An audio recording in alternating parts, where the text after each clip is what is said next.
I was driving past my son-in-law's house and decided to check on him, but when I saw my wife's car at the gate, a shiny silver Lexus that should have been in our garage, my heart clenched with a premonition of trouble.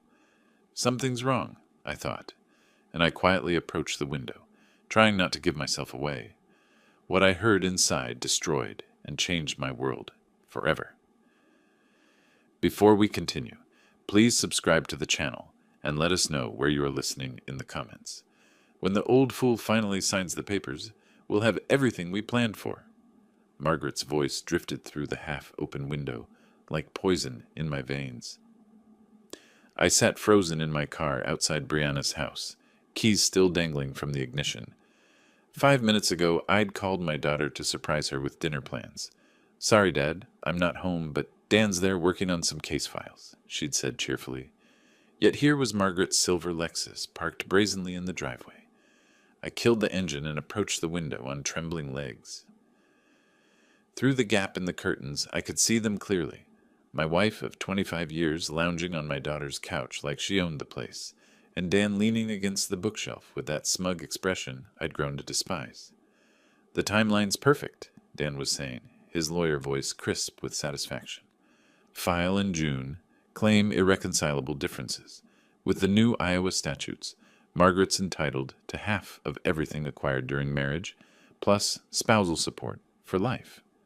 Margaret laughed, that tinkling sound I'd once found charming. "The construction business alone is worth $12 million. Add the rental properties, the vacation home, investments. We're looking at nearly $20 million total." My hands shook as I fumbled for my phone, hitting record just as Dan continued his legal dissertation. The beautiful part is his trusting nature. Alan has no idea we've been documenting his assets for months. Bank statements, property deeds, business valuations, everything's already copied. He gestured toward a manila folder on the coffee table. He practically handed us the keys to his kingdom.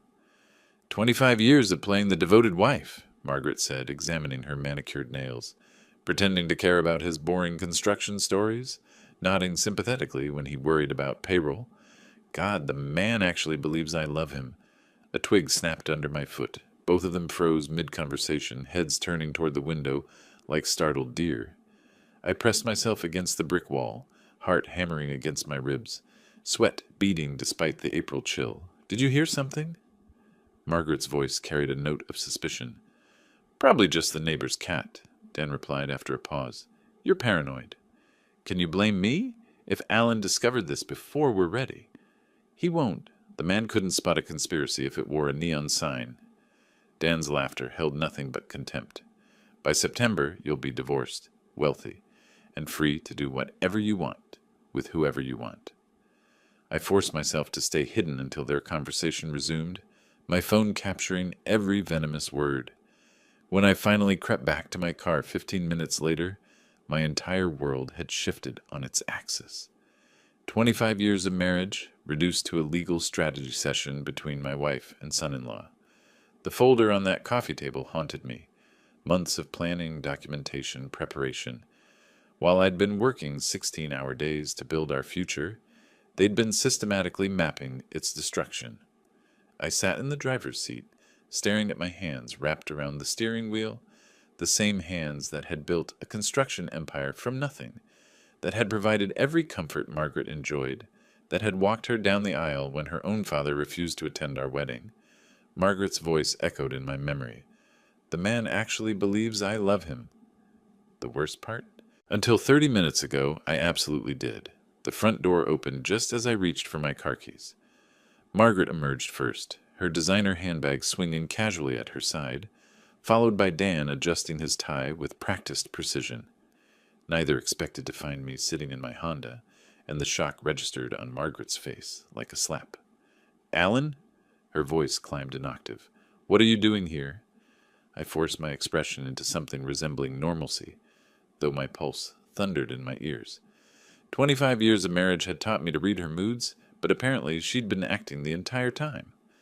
"Just finished a job site inspection nearby," I lied smoothly, climbing out of the car. "Thought I'd stop by and see Brianna." Dan stepped protectively closer to Margaret, his lawyer instincts kicking in. Those pale gray eyes studied my face with uncomfortable intensity. searching for cracks in my story. She's not here, Margaret said quickly. I was helping Dan organize some legal documents for a client. The lie rolled off her tongue with practiced ease. How many lies had I swallowed over the years without question? Oh? I kept my voice light, conversational. I thought you'd be at work until 6 today. Didn't you mention something about the Henderson proposal this morning?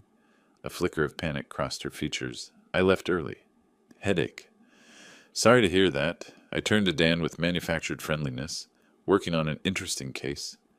Asset division, he replied without thinking, then caught himself. For a divorce client. Very complex financial situation. The irony would have been amusing if it weren't destroying my life. Margaret's eyes darted between Dan and me, calculating.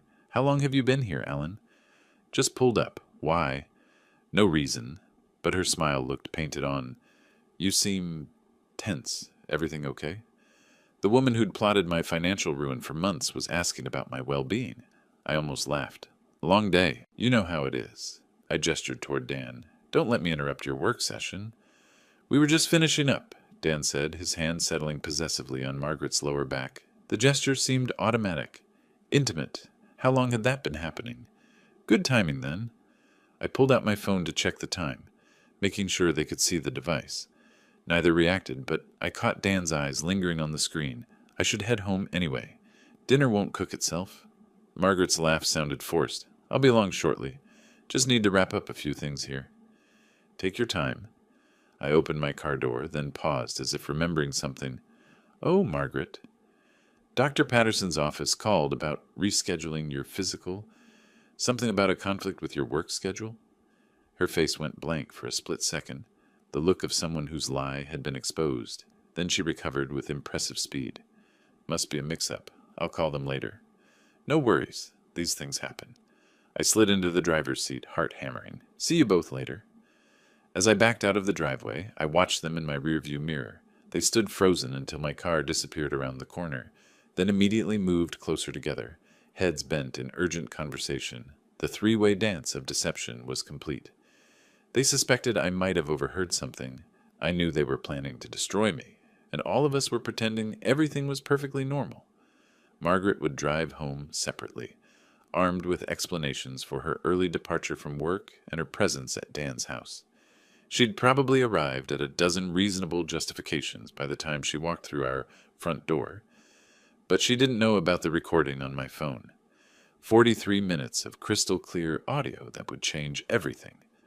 I pulled into traffic, hands steady on the wheel for the first time in an hour. The shock was wearing off, replaced by something colder and more focused. They thought they were playing chess with a checkers player. They were about to discover their mistake. The 15-minute drive home passed in a blur of traffic lights and muscle memory. My Honda found its way into our circular driveway without conscious direction past the manicured gardens. Margaret insisted we pay someone else to maintain, past the fountain she'd commissioned for our 20th anniversary. I sat in the car for several minutes, staring at the house I'd built with my own hands in 1995. Every board, every nail, every carefully planned detail had been a love letter to the woman who was now plotting to steal it from me. The front door opened into silence that felt different now, not peaceful, but hollow. Margaret's presence had always filled these rooms with chatter about her day, complaints about neighbors, excitement over new purchases. Now I wondered how much of it had been performance. The wedding photo on the mantel caught my eye first. December 15th, 1987, Margaret radiant in ivory silk, me awkward in a rented tuxedo, both of us glowing with what I'd believed was genuine happiness. She'd been 22, working as a secretary at Morrison & Associates downtown. I was 37, my construction business finally turning real profit after 10 years of 12-hour days and instant noodle dinners. We'd met at the company Christmas party that year. Morrison was a client. I'd renovated their offices the previous spring. Margaret had laughed at my terrible joke about concrete mixers, a sound like silver bells that made my chest tighten with unexpected longing. When I asked her to dinner, she'd blushed and said yes. So quickly I wondered if she'd been waiting for me to ask. Our first date at Romano's Italian restaurant stretched until midnight. She listened with genuine interest, as I described my dreams of building something lasting, something that would outlive us both. Her eyes sparkled when I talked about the houses I wanted to create, the families I wanted to shelter. "You're not just building structures," she'd said, reaching across the table to touch my hand. "You're building homes." I'd proposed 6 months later. The kitchen table held our 25th anniversary card from last December, Margaret's handwriting still elegant in blue ink. "To my wonderful husband, thank you for making all my dreams come true. Here's to 25 more years of happiness. All my love, Margaret." All her love. The phrase tasted bitter now. I moved to the living room, where Brianna's baby pictures lined the built-in shelves I'd crafted during Margaret's pregnancy. June 8th, 1995. The day our daughter was born, Margaret exhausted but radiant, holding our red-faced miracle like she'd been created for motherhood. Those first years had been the happiest of my life. Margaret threw herself into being a mother with the same intensity she'd once brought to planning our wedding. Parent-teacher conferences, soccer games, birthday parties with elaborate themes. She documented every moment with fierce maternal pride. "You're the best father in the world," she'd told me the night Brianna graduated high school, tears streaming down her face as we watched our daughter accept her diploma. "She's going to do incredible things because of the foundation you gave her. The foundation I gave her. Not we. I. Had the cracks been showing even then? I sank into my leather recliner, the one Margaret always complained was too ugly for the formal living room, and let the memories wash over me. Our 10th anniversary cruise to Alaska, Margaret genuinely delighted by the glaciers and wildlife. Brianna's college graduation, all of us crying as she walked across the stage with her psychology degree. Christmas mornings filled with laughter and chaos. Margaret insisting on elaborate decorations that took weeks to install and one day to dismantle. When had gratitude transformed into entitlement? When had "thank you for providing this life" become "we deserve so much more"? The recording on my phone held the answer. Margaret hadn't loved me in years, possibly decades. Every kiss, every anniversary celebration, every "I love you" whispered in the darkness had been calculated. Manipulation designed to keep me working, earning, building wealth she could eventually claim as her own. 25 years of my life reduced to a legal strategy session. I sat in the growing darkness of our living room, surrounded by the evidence of what I'd believed was a happy marriage, and felt something cold and analytical settling over the grief. Margaret thought she was playing the long game, positioning herself for maximum financial gain while maintaining plausible deniability. She had no idea her husband possessed the same strategic mind that had built a construction empire from nothing. The game was about to change. The living room's silence wrapped around me as I forced myself to think like the businessman I'd always been. When had Margaret's behavior shifted from genuine partnership to calculated positioning? The answer came with uncomfortable clarity. 2020, when Cole Construction landed the Morrison Municipal Center contract. $50 million over 3 years, the largest project in company history. I'd come home that April evening expecting celebration, maybe champagne, definitely the enthusiastic support that had sustained me through every previous milestone. Instead, Margaret had been sitting at the kitchen table with a real estate magazine and a calculator. "This means we can finally afford the house on Elm Street," she'd announced without looking up. "The one with the circular driveway and the pool. The Hendersons are asking $4.2 million. Not congratulations on the achievement. Not pride in the work that would employ 300 people for 3 years. Just immediate focus on what my success could buy her. Margaret, I haven't even started the project yet. There's design work, permits, subcontractor negotiations. But the money's guaranteed, right?" She'd finally looked at me then, her green eyes calculating. "I mean, once you sign the contract, the city has to pay."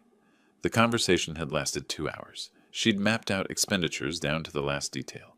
The new house, country club membership, luxury cars, European vacations. Not our expenditures, hers. The pronouns had been telling, though I'd been too focused on project logistics to notice. By 2021, the demands had escalated. The country club membership became non-negotiable when the Pattersons joined Riverside Hills. Our perfectly adequate vacation cabin in Wisconsin became embarrassing compared to the Johnsons' place in Aspen. Margaret began dropping hints about other wives whose husbands really understood how to treat a woman. The physical intimacy disappeared gradually, so slowly I had attributed it to age and stress. Separate bedrooms became necessary because of my snoring, though Margaret had never complained about snoring in 23 years of marriage. Dinner conversations shifted from discussions of our day to Margaret's detailed accounts of what other families owned, achieved, or displayed. Sarah Mitchell's husband bought her a Mercedes for their anniversary, she'd mentioned last month, cutting her salmon with surgical precision, just because he appreciated everything she'd sacrificed for their marriage. Sacrificed, as if supporting my career while living in luxury had required significant personal loss. The friendship with Dan had intensified after Brianna's wedding in September 2023. Suddenly, Margaret was fascinated by legal proceedings, asking hypothetical questions about property division and spousal rights for a friend who might need advice. She'd started receiving phone calls that sent her to the other room, claiming they were book club discussions or volunteer committee meetings. How many of those calls had been conspiracy sessions? I pulled out my phone and replayed segments of today's recording. Dan's voice. We've been documenting his assets for months. Margaret's laughter. 25 years of playing the devoted wife. The documentation made sense now. Margaret's sudden interest in my financial reports. Her questions about business valuations. Her insistence on joint accounts while maintaining her own separate credit cards. She'd been conducting reconnaissance while I'd been building the very empire she planned to steal. But Margaret had made a crucial error in her strategic planning. She'd underestimated the man who'd built Cole Construction from a single truck and a borrowed tool set. The same analytical mind that had navigated 35 years of construction projects, labor negotiations, and municipal contracts was now focused on a different kind of problem solving. They thought they were playing chess with someone who didn't know the rules. Margaret had spent months positioning her pieces while assuming I'd never noticed the board. She was about to discover that her husband understood strategy better than she'd ever imagined. I stood up from the recliner and walked to my home office, where files containing 35 years of business records lined built-in shelves. Tax returns, contracts, partnership agreements, property deeds, everything Margaret thought she'd been secretly documenting. But I knew something she didn't. The real assets weren't in those files. I reached for my phone and scrolled through my contacts until I found the number I needed. Marcus Webb, my accountant, my friend, and the only person who knew about the offshore arrangements I'd established years ago for tax optimization purposes. Time to make a call that would change everything. 3 days of methodical research had transformed my home office into a war room. 2 laptops hummed quietly on the mahogany desk I'd built 15 years ago, their screens displaying bank statements, legal databases, and property records. Yellow legal pads covered every surface, filled with columns labeled assets, weaknesses, timeline, and leverage points. I'd shaved carefully that morning, put on my best navy suit, and slipped on the reading glasses Margaret always said made me look distinguished. Strange how quickly grief could crystallize into strategy when you had 35 years of business experience to draw from. Marcus Webb had been more helpful than I dared hope. 3 offshore accounts I'd established years ago for tax optimization, completely legal, fully documented but invisible to anyone without forensic accounting skills. Margaret's amateur reconnaissance mission had missed the real treasure. She'd been cataloging the visible kingdom while the crown jewels remained hidden in plain sight. But Margaret had been busy too. Her credit card statements told a fascinating story.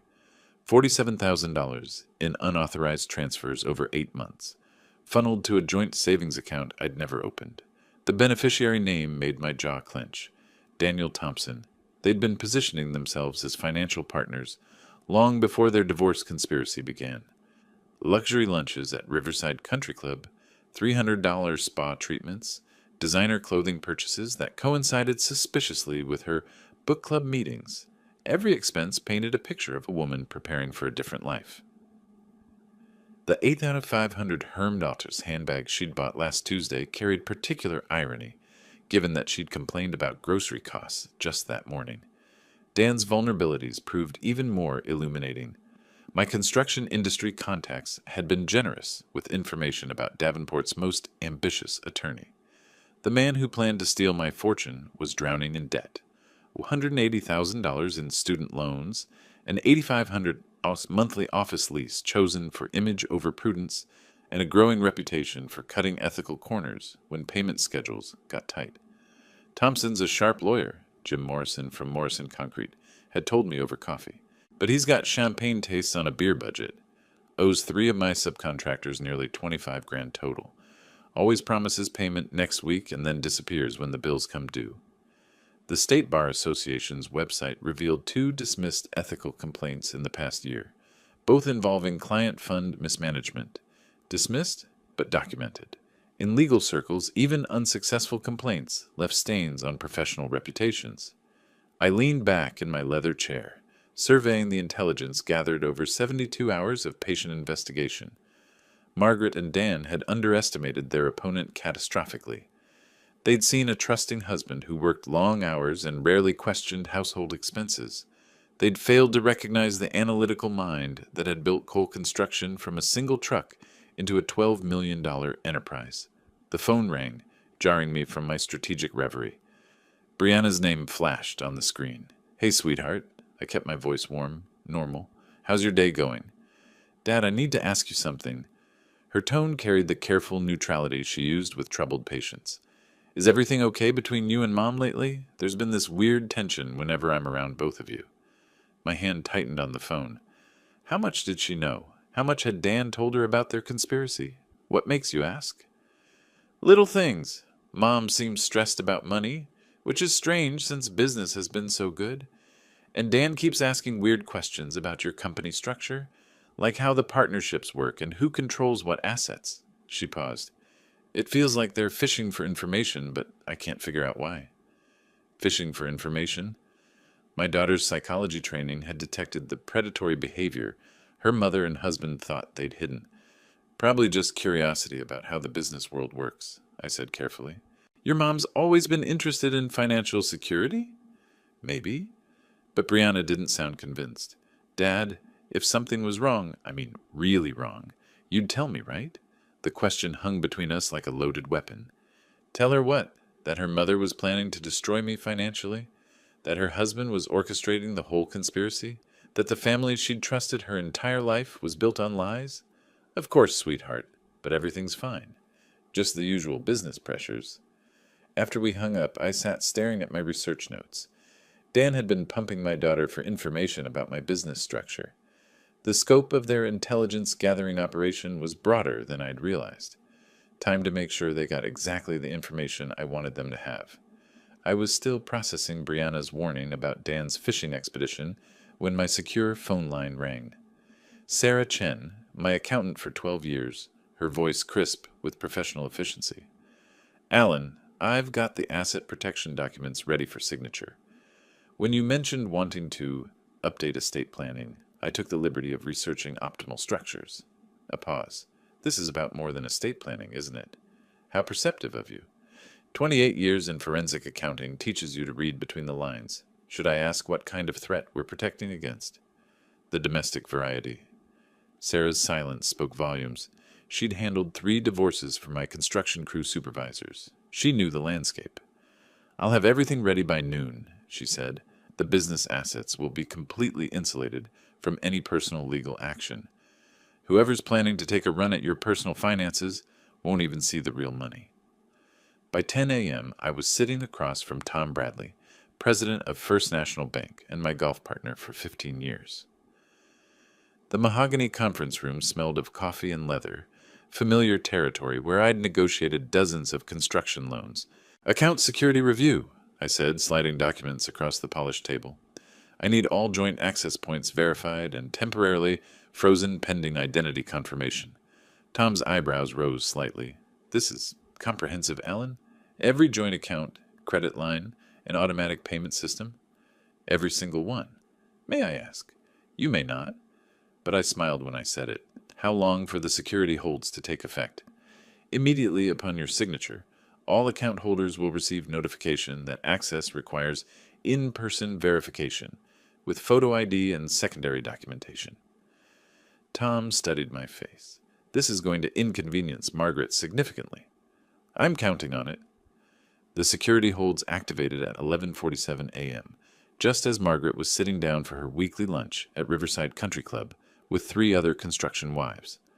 My phone buzzed with the first declined transaction at 12:03 p.m.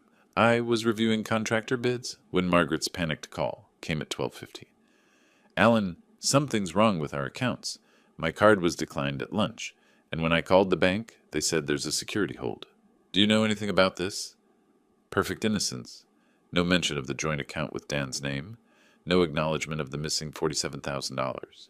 No admission that she'd been moving money without my knowledge. Security hold? That sounds serious. Did they say what triggered it? Something about verifying identity and account access? It's embarrassing, Alan. I'm sitting here with Linda and Susan and Janet, and I can't even pay for my own lunch. The distress in her voice was genuine, not because her conspiracy was threatened, but because her social status had been publicly compromised. After 25 years of marriage, I knew Margaret's priorities. I'll call Tom Bradley immediately, I assured her. We'll get this sorted out. But I didn't call Tom. Instead, I drove to the construction site where my crew was pouring foundation for the new medical center. The familiar sounds of machinery and worker voices felt grounding after 3 days of financial warfare. My phone buzzed with text messages throughout the afternoon. Margaret, 1:47 p.m. Still can't access any accounts. This is ridiculous. Margaret, 2:23 p.m. Tom Bradley's secretary says he's in meetings all day. What kind of bank president is too busy for his best customers? Margaret, 3:15 p.m. Even our emergency credit line is frozen. How am I supposed to buy groceries? Each message brought a grim satisfaction. For 25 years, Margaret had taken financial security for granted while I worked 60-hour weeks to provide it. Now she was experiencing what it felt like when that security vanished without warning. Dan's reaction proved even more interesting. At 4:30 p.m., my private investigator, Mike Rodriguez, called with an update. Thompson tried to access his shared account with your wife 3 times this afternoon. When that failed, he attempted to withdraw funds from what appears to be a trust account, probably your daughter's education fund that he manages. That one's frozen too, per your instructions. His demeanor? Angry phone calls to bank representatives, threats about legal action, demands to speak with management. Classic overconfident attorney discovering his leverage has evaporated. By 6 p.m. I was home, reviewing the day's financial battlefield from my office.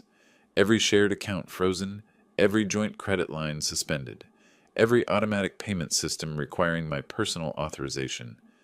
Margaret's access to 25 years of accumulated wealth had been reduced to whatever cash she carried in her purse. The security measures were completely legal. A husband protecting marital assets, pending estate planning review. Tom Bradley would confirm that standard banking protocols had been followed precisely. But Margaret and Dan would understand the message perfectly. The man they'd planned to financially ambush was no longer playing defense. My phone rang at 6:47 p.m., Margaret's number, but the voice that answered would be desperate now, not manipulative. Time to see how quickly conspirators turned on each other when their plans started crumbling.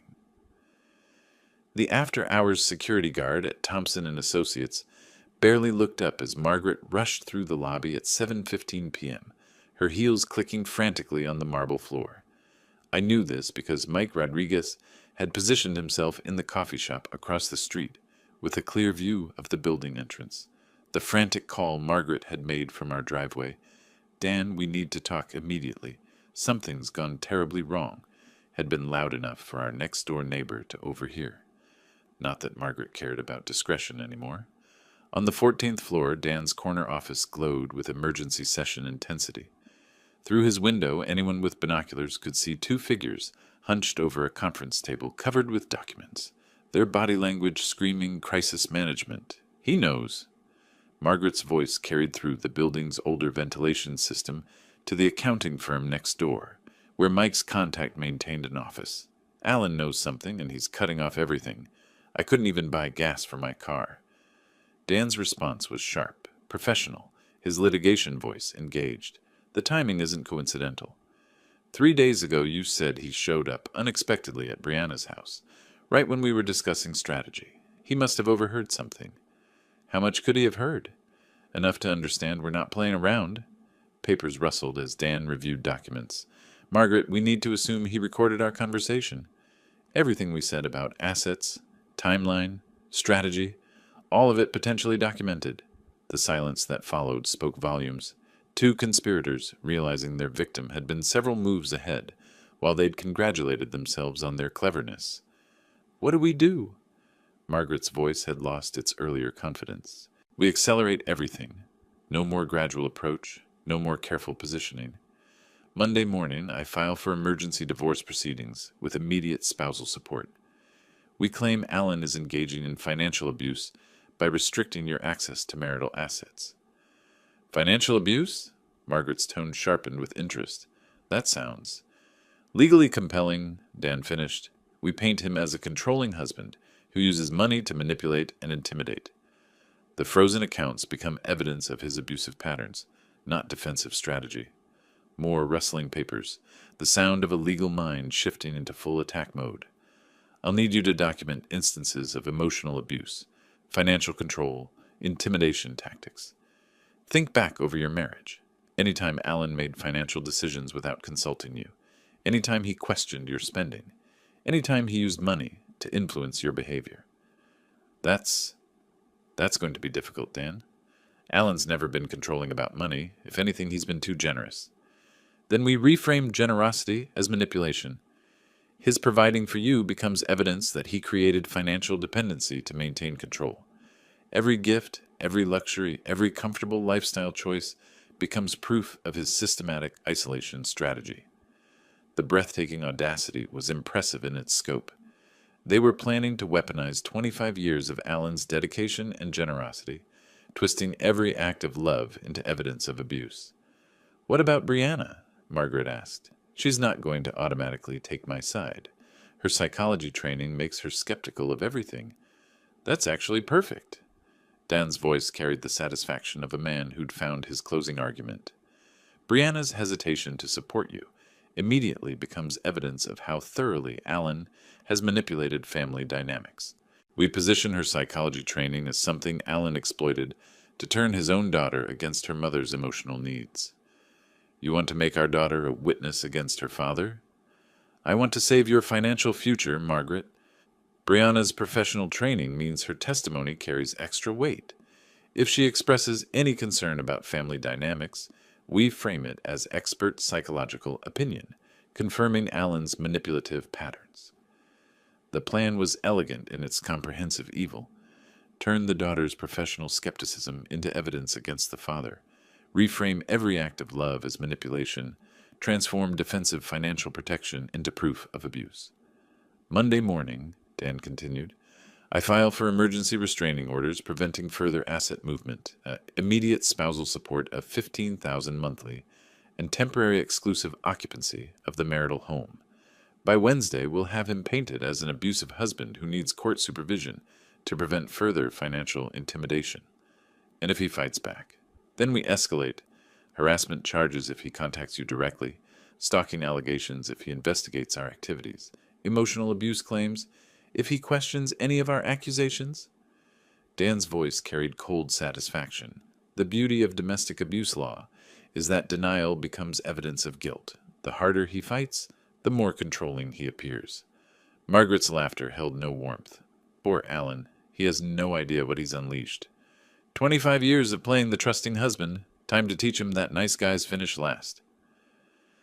They spent another hour coordinating their stories, establishing secure communication methods, and preparing for what Dan called total legal warfare. Every conversation, every interaction, every financial transaction would be documented as evidence of Alan's systematic abuse pattern. The conspiracy had evolved from simple asset grab to character assassination campaign designed to destroy not just Alan's finances, but his reputation, his relationship with his daughter, and his standing in the community he'd helped build for 3 decades. As Margaret finally left the building at 9:30 p.m., her phone was already buzzing with Dan's first strategic text. Remember, you're not an angry wife anymore. You're a terrified victim finally finding courage to escape your abuser. The war had officially begun. Saturday morning found Margaret and Brianna at Caf Luna, the bistro where they'd shared monthly mother-daughter brunches for 5 years. Margaret had chosen their usual corner table. Intimate, private, perfect for confidential conversations. But this time she'd positioned herself as a woman, seeking her daughter's professional help rather than maternal support. Brianna, I need to talk to you about your father. Margaret's voice carried carefully calibrated vulnerability. I think something's wrong with him mentally. Brianna set down her coffee cup with the deliberate precision she used when shifting into therapist mode. What kind of wrong, Mom? Controlling behaviors, paranoid thinking. He's been restricting my access to our accounts, claiming it's for security reasons, but... Margaret let her voice trail off, allowing her daughter's imagination to fill the blanks. How long has this been going on? Months, maybe longer.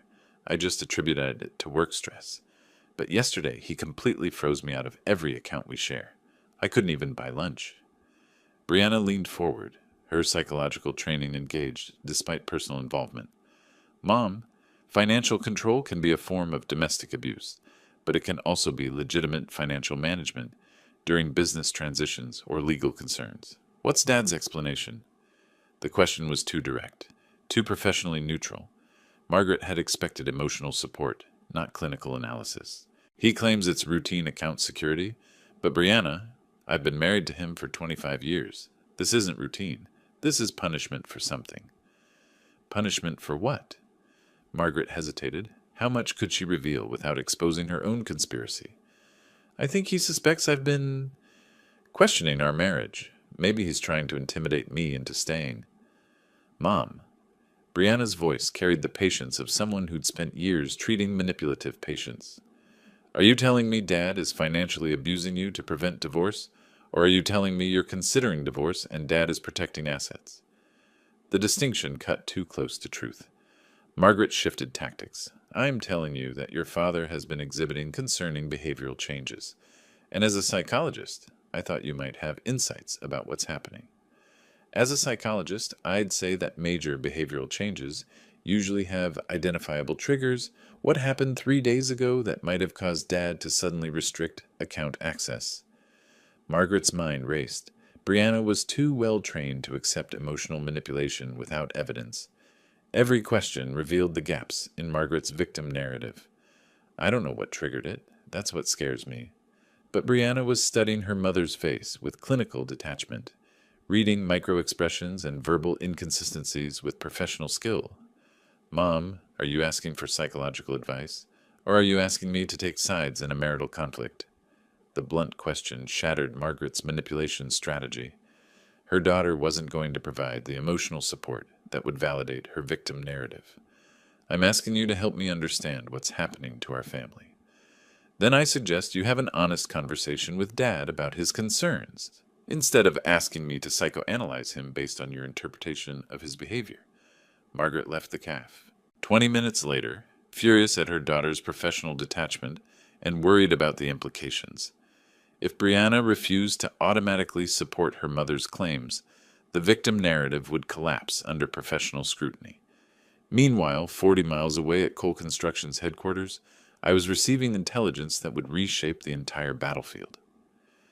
Jim Morrison's call came at 10:15 a.m., just as I was reviewing weekend job site reports. Alan, thought you'd want to know. Dan Thompson's got problems brewing with the State Bar Association. Word is they're investigating his handling of contractor payments on the Mitchell case. What kind of problems? 3 subcontractors filed complaints about non-payment last month. Thompson collected fees from his client, but never distributed payments to the trades. Classic trust account violation if they can prove it. I set down my coffee, mind immediately calculating the implications. How serious? Serious enough that the Bar Association scheduled a hearing for next week. Thompson's scrambling to find $23,000 to make the subcontractors whole before the investigation concludes. $23,000, the exact amount Dan owed according to my research. Jim, Would those subcontractors be willing to discuss their experience with Thompson if someone from the construction community reached out? Absolutely. These guys are furious. Thompson promised payment for 6 months, always had excuses, always blamed delays on his client or court procedures. They're small operators who can't afford to absorb those losses. I spent the next 3 hours making strategic phone calls. Bob Martinez from Martinez Electrical, who'd been waiting 8 months for $7,400. Steve Chen from Chen Plumbing, owed $9,200 since last October. Randy Foster from Foster Roofing, still waiting for $6,500 from a job completed in November. Each conversation followed the same pattern. Professional courtesy calls from Cole Construction checking references before potentially hiring Thompson for legal services. Each contractor eager to share warnings about Dan's payment practices, ethical shortcuts, and professional unreliability. By 1 p.m., I had documented evidence of Dan's systematic pattern of using client trust accounts as personal banking, violating state bar regulations, and misleading subcontractors about payment timelines. At 2:30 p.m., I called the State Bar Association's ethical complaint hotline. I'd like to file a formal complaint about attorney misconduct, I told the intake specialist. Daniel Thompson has engaged in a pattern of client trust account violations and has made misleading representations to construction industry professionals. The complaint form asked for detailed documentation. I provided contractor names, amounts owed, timeline of misrepresentations, and evidence of Dan's systematic abuse of client funds. 3 additional contractors agreed to serve as witnesses if needed. By 4 p.m., Dan's law office was receiving calls from the Bar Association about expedited investigation procedures and mandatory hearing attendance. His professional reputation, the foundation of his conspiracy against me, was now under formal ethical review. At 4:47 p.m., my phone buzzed with a text from Mike Rodriguez. Thompson just left his office carrying 3 boxes of files, heading toward his car. Want me to follow? No need, I typed back. I know exactly where he's going. Dan would be driving straight to Margaret, panic overriding his usual caution. The conspiracy that had begun with confidence and careful planning was about to become a desperate scramble for survival. Let them panic. Let them make mistakes. The real war was just beginning. 2 days of professional crisis had given Brianna time to process everything she'd learned. The drive to Cole Construction's headquarters felt like traveling toward a reckoning she'd been avoiding her entire adult life. My office building stood solid against the April sky. Brick and steel and honest workmanship, everything Dan's glass tower pretended to be but wasn't.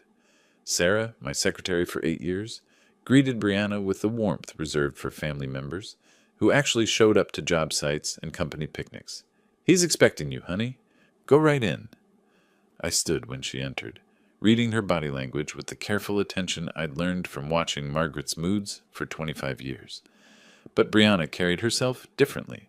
Professional posture, clinical distance, the bearing of someone who'd made difficult decisions. Dad, we need to discuss what's happening between you and Mom. Her voice held the careful neutrality she used with troubled patience. I've spent 2 days analyzing the situation, and I need to understand your perspective. What's your mother told you?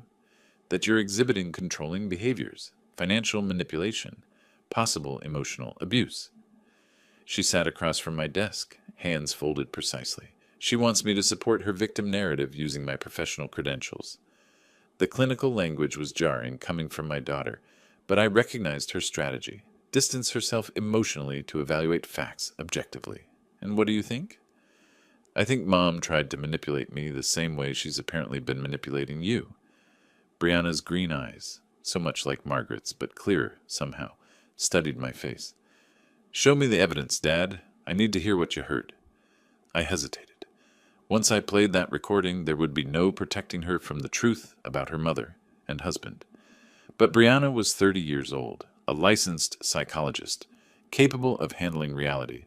I pressed play on my phone. Margaret's voice filled the office. When the old fool finally signs the papers, we'll have everything we planned for. Brianna's expression didn't change for the first minute. Professional detachment held as she listened to her mother mock 25 years of marriage, heard Dan calculate legal strategies for maximum financial damage, absorbed their cold discussion of timeline and asset division. But when Margaret said, 25 years of playing the devoted wife, Brianna's composure cracked slightly. Her hands clenched once, then relaxed. The recording ended. Silence stretched between us like a bridge neither wanted to cross first. How long have you known? She asked finally. 6 days. I overheard this conversation at your house last Tuesday. And you've been...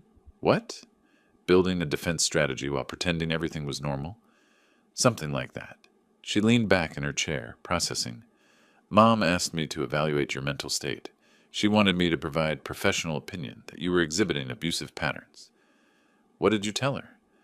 That I couldn't ethically assess someone without proper evaluation, that her claims seemed inconsistent with your established behavioral patterns. Brianna's voice carried a note of anger now. She tried to use my training as a weapon, Dad, against you and against professional standards. The weight of betrayal, not just mine but hers, settled between us. I'm sorry you've been dragged into this, sweetheart. I'm not. Her tone sharpened with resolve. I'm glad I know the truth. The question is, what happens now? I studied my daughter's face. Seeing strength I'd helped build, but independence I couldn't control. That's your choice, Brianna. I won't ask you to choose sides. I already have. She stood up. Decision made. I choose truth over family loyalty. I choose evidence over emotion. And I choose to support the parent who didn't try to manipulate my professional ethics. Relief flooded through me, followed immediately by concern. What about Dan? What about him? Her voice went cold.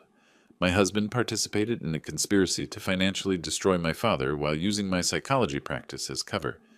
That marriage is over. Brianna, Dad, I'm not making this decision in anger. I'm making it based on character assessment and behavioral evidence. She moved toward the door, then paused. I'll testify honestly about family dynamics, if needed, but I won't be anyone's weapon, including yours. I understand. Good, because there's one more thing I need to do. She left my office with the determined stride of someone who'd found moral clarity in a situation designed to destroy it. 20 minutes later, she'd be walking into her own home to confront the man who'd betrayed not just me, but the professional ethics she'd spent years building. I sat alone in my office, surrounded by the evidence of 35 years of honest work, and felt something I hadn't experienced since this nightmare began. Hope that truth might actually matter. Brianna's key turned in the lock at 7:30 p.m., and Dan's startled expression revealed he hadn't expected her home early. He sprawled on our living room couch, legal documents scattered across the coffee table, a half-empty whiskey bottle within reach. We need to talk, I announced, setting my purse down with deliberate precision. Rough day? He didn't look up from whatever case file he was pretending to review. The Barrett deposition got postponed again. I know about the conspiracy, Dan. His head snapped up. The careful lawyer's mask slipped, revealing something desperate underneath. What conspiracy? The one where you and my mother planned to financially destroy my father, while using my psychology credentials to support false abuse allegations. I remained standing, maintaining advantage. I heard the recording. Every word. He set down his whiskey glass with exaggerated calm. Brianna, I think you're misunderstanding. 25 years of playing the devoted wife. Sound familiar? The color drained from his face. Dan Thompson, who could argue cases before the state Supreme Court, suddenly looked like a man watching his world collapse. How much did you hear? Everything. Asset division strategy, timeline, your fee calculation, Mom's performance reviews. I sat across from him, maintaining professional distance. Was our entire marriage part of this plan? 3 days later, Margaret discovered that social destruction moved faster than legal proceedings. The Riverside Country Club's dining room buzzed with Saturday brunch conversation, but clusters of women fell silent as she approached their tables. Linda Patterson, her bridge partner for 5 years, became fascinated by her eggs, Benedict, when Margaret stopped to say hello. Susan Morrison claimed an urgent phone call rather than continue their conversation. By the time Margaret reached her usual table, she understood that the conspiracy had become public knowledge. Margaret, dear. Janet Crawford's voice carried false sweetness. We missed you at the planning committee meeting yesterday. What meeting? I wasn't informed. Oh, didn't you get the message? We had to make some organizational changes. You understand. Margaret was beginning to recognize the pattern. Phone calls not returned. Invitations rescinded. Social doors closing with whispered efficiency. Meanwhile, I conducted my own campaign with considerably more success. 35 years of honest dealing had earned me credibility that no legal maneuvering could destroy. My lunch with Tom Bradley at the bank proved strategically productive. I shared concerns about family difficulties with just enough detail to establish facts without appearing vindictive. Margaret and our son-in-law apparently developed concerning plans regarding our assets. I mentioned over coffee. I've had to implement protective measures. Tom's response was exactly what I'd hoped for. Professional understanding mixed with personal sympathy for a friend dealing with family betrayal. The Chamber of Commerce board meeting that evening proved equally valuable. When Jim Morrison asked about Margaret's absence from the recent fundraising dinner, I explained with genuine sadness about marriage difficulties that have come to light. Sometimes you discover people aren't who you thought they were, I said, allowing disappointment to show. 25 years of marriage, and it turns out she was planning, well, I'm grateful I found out when I did. By Sunday evening, Margaret's social isolation was complete. The country club membership committee scheduled a routine review of her status. The charity board accepted her resignation from positions she'd never submitted. Dan's professional collapse accelerated alongside Margaret's social exile. 3 major clients terminated relationships, citing concerns about judgment and ethical standards. The Miller Industries account, worth $200,000 annually, sent a formal letter expressing loss of confidence in counsel's professional discretion. Margaret's frantic Sunday night call to Dan carried desperation I could hear through their apartment's thin walls. Everyone knows Dan. Everyone. I can't show my face anywhere in this town. We'll file emergency motions Monday morning. Force Alan into defensive position. Before what? Before you lose your law license? Before I move back to my sister's house in Minnesota? Their mutual recrimination session lasted until midnight, 2 conspirators discovering that shared guilt wasn't the same as shared solutions. Tomorrow would bring their last desperate gambit. I was ready. Monday morning found Margaret in Linda Hawthorne's downtown office, a divorce attorney whose reputation for scorched earth tactics had earned her both notoriety and high fees. The glass conference room overlooked the courthouse where Margaret hoped to destroy me, but the lawyer's expression suggested limited optimism. Mrs. Cole, I've reviewed your materials. Linda's voice carried professional skepticism. Your husband's financial protective measures appear legally sound. Joint account holders have rights to restrict access during marital discord. But it's financial abuse! Margaret's desperation leaked through her victim persona. He's controlling every aspect of my access to money we earned together. Money he earned, according to tax records spanning 25 years. Linda consulted her notes. Your income contributions appear minimal. You haven't been employed outside the home since 1989. Margaret's face flushed. Being a homemaker had represented luxury and security. Now it looked like evidence of dependency. What about emotional abuse, intimidation tactics? What specific incidents can you document? The question hung in the air. Margaret had spent sleepless nights trying to construct believable abuse patterns from 25 years of Alan's genuine consideration and generosity. He's controlling about money, always has been. Can you provide examples of threats, physical intimidation, isolation from family or friends? Well, no, but Mrs. Cole, domestic abuse cases require evidence. Has your husband ever threatened you physically, prevented you from leaving the house, monitored your communications? Each question struck holes in Margaret's fabricated narrative. Alan had never raised his voice in anger, never restricted her activities, never questioned her friendships. 10 blocks away, Dan discovered that bar association investigations moved with bureaucratic efficiency when they wanted answers. Monday morning's ethics committee call carried implications beyond contractor payment delays. Mr. Thompson, we've received additional complaints regarding your handling of client trust accounts, specifically allegations that you've been using client funds for personal expenses, pending case resolution. Dan's hand tightened on the phone. Those allegations are unfounded. I've always maintained proper accounting.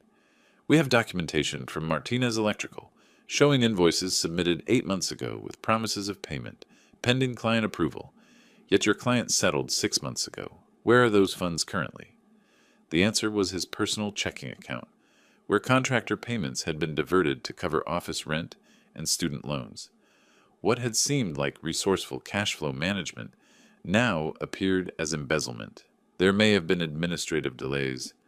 Mr. Thompson, we're scheduling a formal hearing for Thursday morning. You'll need complete financial records for all client accounts dating back 18 months. By Wednesday evening, Margaret and Dan had reached the desperation that breeds dangerous decisions. Their emergency strategy session in Dan's nearly empty office felt like generals planning a final assault with no ammunition. We have to file domestic violence claims, Margaret announced with false confidence. It's the only way to force him into defensive position. Margaret, false domestic violence allegations are felony charges if we're caught, given the evidence he probably has. What evidence? I've never said anything in front of cameras or witnesses that would contradict. She stopped, remembering the recording that started this cascade. The recording proves we were planning financial strategy, not documenting his abuse. So we reframe it. Your legal expertise, my victim testimony, make the narrative about long-term emotional manipulation and financial control. Dan stared at her across the conference table. 6 months ago, she'd been a bored housewife seeking excitement. Now she was proposing perjury in federal court. If this fails, we're both facing criminal charges. If we don't try, I'm facing poverty, and you're facing disbarment anyway. Margaret's voice carried the calculation of someone who'd lost everything except the ability to take others down. At least this way, we go down fighting. Thursday morning's restraining order hearing would determine whether their Hail Mary succeeded, or whether they'd simply provided Allen with more conspiracy evidence. Neither realized their opponent had spent the entire week documenting every phone call, every desperate meeting, every lie they'd told to lawyers and friends. Alan Cole wasn't just defending himself anymore. He was building a prosecution case. The Davenport County Courthouse felt different on May 1st, as if 35 years of honest reputation had crystallized into something tangible I could carry into battle. Judge Patricia Hendricks presided over domestic relations court with no-nonsense efficiency, having seen every form of family deception imaginable. Margaret sat at the plaintiff's table with Linda Hawthorne, wearing the carefully chosen outfit of a battered wife. Conservative dress, minimal makeup, nervous demeanor that might have been genuine given the stakes. Mrs. Cole, Judge Hendricks began, reviewing the emergency restraining order petition, you allege your husband has engaged in financial abuse and intimidation. Can you describe specific incidents that led you to fear for your safety? Margaret's voice trembled with practiced vulnerability. Your Honor, for months my husband has been restricting my access to our accounts, monitoring my spending, making threats about what would happen if I tried to leave. What kind of threats, Mrs. Cole? Financial threats, that I'd be left with nothing, that he'd use his business connections to destroy my reputation. Margaret paused for effect. Last week he completely cut off my access to money, even for basic necessities. I watched my wife of 25 years perjure herself with increasing confidence. Each lie built upon the previous one, creating fictional abuse from a man who'd spent decades providing every comfort she'd demanded. Judge Hendricks turned to my attorney, James Morrison. Does the defendant wish to respond? James stood with calm authority, earned through 30 years practicing law without suborning perjury. Your Honor, we have evidence that Mrs. Cole's claims are not only false, but part of a deliberate conspiracy to defraud the defendant of marital assets. That's a serious allegation, Counselor. We have audio recording of Mrs. Cole and her co-conspirator, Daniel Thompson, planning this exact scenario 6 weeks ago. Margaret's face went white.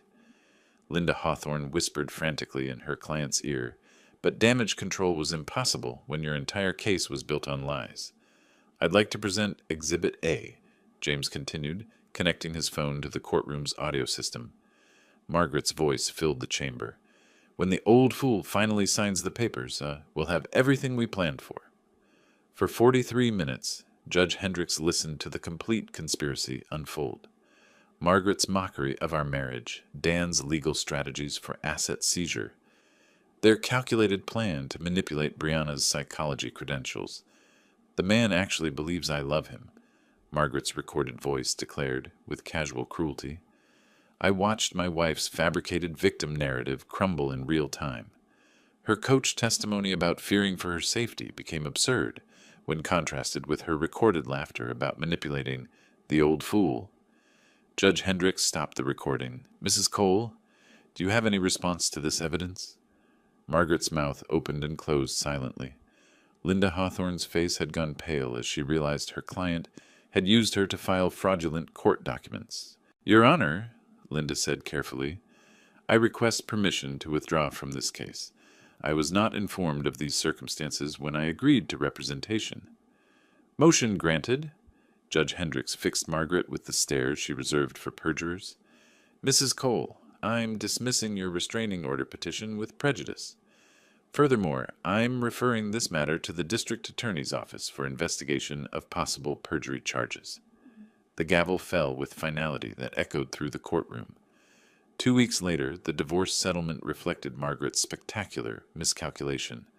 Her documented deception eliminated any claim to spousal support, and the prenuptial agreement she'd forgotten, signed eagerly in 1907, limited her to minimal asset division. Dan's law license suspension became permanent revocation when the Bar Association discovered $127,000 in missing client funds. Last I heard, he'd moved to Nebraska and was working as a paralegal. Brianna filed for divorce the day after the hearing, citing irreconcilable differences. She's building a new practice focused on family therapy, with particular expertise in recognizing manipulation patterns. 6 months later, Margaret works retail at the same mall where she once spent my money on luxury items. The irony isn't lost on either of us. I rebuilt Cole Construction's reputation stronger than before. The community's support during my family difficulties translated into new contracts and deeper business relationships. The house feels different now, quieter but honest. No more performed conversations or calculated affection. Just the sound of rain on windows I built with my own hands, in a home that's finally mine again.